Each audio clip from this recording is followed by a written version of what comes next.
കോൺഗ്രസ് അനുഭാവിയായിരുന്നു എന്നുള്ളത് വെറും വ്യാഖ്യാനം മാത്രമാണെന്ന് പാലക്കാട് നിയോജകമണ്ഡലം LDF സ്ഥാനാർത്ഥി NMR റസാഖ്. ഷാഫി പറമ്പിൽ ഉൾപ്പെടെയുള്ള നേതാക്കളുമായി നല്ല സൗഹൃദം മാത്രമാണ്. LDF മണ്ഡലം തിരിച്ചുപിടിക്കുമെന്നും റസാഖ് 24നോട് പറഞ്ഞു.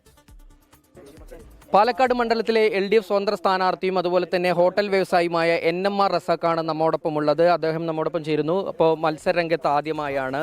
അപ്പോൾ എത്രത്തോളമുണ്ട് വിജയപ്രതീക്ഷകൾ, എങ്ങനെയാണത് നോക്കി കാണുന്നത്? വിജയപ്രതീക്ഷ 100%. മത്സരരംഗത്ത് ആദ്യമാണ്, വിജയപ്രതീക്ഷ 100%. Hotel വ്യവസായിയായിട്ടാണ് NMR റസാഖിനെ പാലക്കാട്ടുകാർക്ക് സുപരിചിതം. ഇപ്പോൾ ആദ്യമായിട്ടാണ് ഒരു നിയമസഭ പോലുള്ള മത്സരരംഗത്തേക്ക് എത്തുന്നത്. അപ്പോൾ ഇത് എത്രത്തോളം ഉണ്ട് ആത്മവിശ്വാസം? ഈ പാലക്കാട് മണ്ഡലം തിരിച്ചുപിടിക്കാൻ കഴിയുമെന്ന് തോന്നുന്നുണ്ട്? 100%. പാലക്കാട് എന്നും ഇടതുപക്ഷത്തിന് വളക്കൂറുള്ള മണ്ണാണ്. ചില ഘട്ടങ്ങളിൽ പറയുന്ന ചില നരേറ്റീവ്സ് ഉണ്ടാക്കിക്കൊണ്ട് എവിടെയോ ഒരു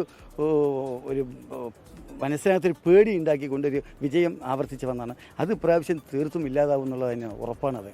എന്നാൽ UDF പറയുന്നത് UDFും BJPയുമായിട്ടാണ് ഇവിടെ പോരാട്ടം. കാരണം LDF ചിത്രത്തിൽ പോലും ഇല്ല എന്നാണ്. കാരണം കഴിഞ്ഞ 2 തെരഞ്ഞെടുപ്പുകളിൽ LDF 3ാം സ്ഥാനത്താണുള്ളത്. അപ്പോൾ അത്തരത്തിൽ എങ്ങനെയാണ് അത് നോക്കിക്കാണുന്നത്? ഈ തദ്ദേശ സ്വയംഭരണ തെരഞ്ഞെടുപ്പ് എപ്പോഴും കഴിഞ്ഞു? അവസാനം കഴിഞ്ഞ തെരഞ്ഞെടുപ്പ് തദ്ദേശ സ്വയംഭരണ തെരഞ്ഞെടുപ്പാണ്.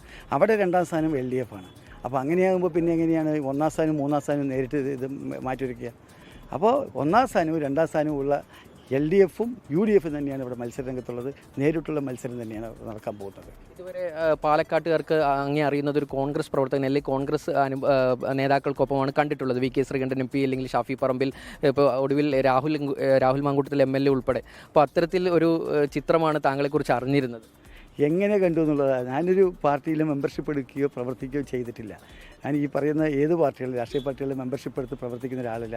ഒരു സംരംഭകനാണ്. സംരംഭകൻ എന്ന നിലയിൽ എല്ലാവരുമായിട്ട് നല്ല സൗഹൃദമുണ്ട്. അന്നും എന്നും നമുക്ക് ആ സൗഹൃദം കാത്തു സൂക്ഷിക്കുന്ന ഒരാളാണ്. അതുകൊണ്ട് പല ഘട്ടങ്ങളിൽ അവരൊക്കെ ജനപ്രതിനിധികളാണ്. ഈ ജനപ്രതിനിധികളുമായിട്ടൊക്കെ നമുക്ക് പല ഘട്ടങ്ങളിലും കാണലും കൂടിച്ചേരലുകളും സംസാരങ്ങളൊക്കെ ഉണ്ടാകും. അതൊരു വ്യാഖ്യാനിക്കല്ല, അങ്ങനെ ഒരു സംഭവമായിട്ട് വ്യാഖ്യാനിക്കാൻ നിൽക്കണ്ട എന്നുള്ളതാണ് ഒരു അഭ്യർത്ഥന. ഇന്നു മുതലാണ് പ്രചാരണമൊക്കെ ആരംഭിക്കാൻ പോകുന്നത്? ഈ നിമിഷം മുതൽ ആരംഭിക്കുക. അടുത്ത് കണ്ണാടിയിൽ മീറ്റിങ്ങിലേക്ക് പോയിക്കൊണ്ടിരിക്കുകയാണ്. വലിയ ആത്മവിശ്വാസത്തിലാണ് ഹോട്ടൽ വ്യവസായിയും അതുപോലെ തന്നെ പാലക്കാട് മണ്ഡലത്തിലെ LDF സ്വതന്ത്ര സ്ഥാനാർത്ഥിയുമായ NMR റസാഖും അതുപോലെ തന്നെ LDF ക്യാമ്പും ഉള്ളത്. ക്യാമറാമാൻ രാജീവ് സുദേവനൊപ്പം ഷാരിഖ് നവാസ്, 24 പാലക്കാട്. ലോകത്തെവിടെയായാലും ഏത് സമയത്തും 24 വാർത്തകളും ഓഗ്മെന്റഡ് റിയാലിറ്റി പാക്കേജുകളും എക്സ്പ്ലെയിനറുകളും വിശദമായി കാണാൻ ഞങ്ങളുടെ YouTube ചാനൽ നിങ്ങൾക്ക് സബ്സ്ക്രൈബ് ചെയ്യാം.